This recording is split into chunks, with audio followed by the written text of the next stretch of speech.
एबे महामारी संकट चली समय एक आश्वस्तिजनक खबर सामना को आसी।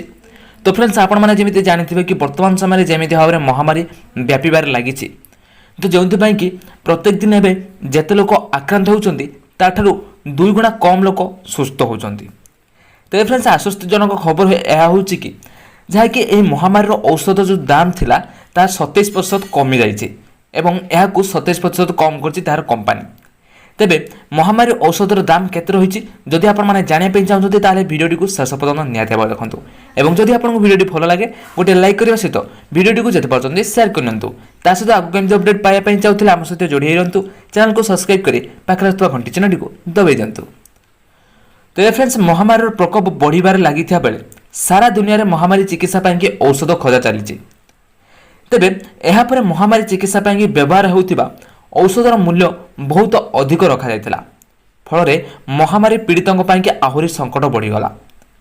प्रथम स्वास्थ्य एवं द्वितीय आर्थिक समस्या लोक मानक पाई चिंतार कारण होईगला। एवं एतिकी बेले ग्लेनमार्क कंपानी गत मासरे कोविड-19 औषध फाबिफ्लू रो मूल्य को 27% कम करिछि। तेबे कंपानी जेतेबेले बाजार रे एही औषध आनिथिला सेतेबेले एहार गोटिए टेबलेटर दाम थिला 103 टंका। तेबे वर्तमान गोटे टेबलेटर दाम होची 75 टंका। तेबे ग्लेनमार्क घोषणा करिछि जे एही महामारी चिकित्सा पाई व्यवहृत होतिबा फाबिफ्लू औषधर दाम 27% कम करा जायछि एवं सामान्य लक्षण थिबा रोगींकर चिकित्सा रे एही औषध व्यवहार करा जाउछि। तेबे कंपानी कहिछि जे एही औषध अधिक उत्पाद जोगु दाम कमिबा संभव होई पारिछि।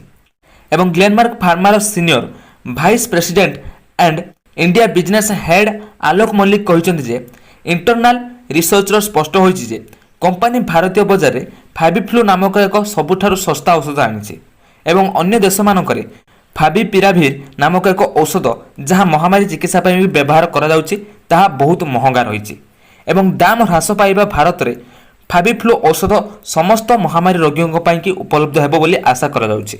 एवं कंपानी 1000 रोगियों उपरे रिसर्च करितला एवं एमानंको चिकित्सा समय रे फाबिफ्लू औषध दिया जायतिला। एवं जून 20 तारिख में ग्लेनमार्क को भारतीय औषध नामक फाबिफ्लू उत्पादन एवं मार्केटिंग पाई अनुमति देइथिला एवं एहा परे से कंपानी सामान्य लक्षण थिबा रोगी चिकित्सा पाई भारत में यह औषधर उत्पादन आरंभ करिथिला। एवं ग्लेनमार्क भारत में महामारी रोगी मानक पाई फाबिपिराविर तृतीय पर्याय क्लिनिकल ट्रायल पूरा करिछि एवं एहार फलाफल खूब शीघ्र सर्वजनीन करा जाय बोली कंपानी कहिछि। तेबे यह थिला वर्तमान समय महामारी को लेकिन अपडेट। तेबे जदि आपको वीडियो भल लगी गोटे लाइक करने सहित वीडियो को जिते पार्टी शेयर करनी। से पर्यटन नंबर रही नमस्कार, जय जगन्नाथ।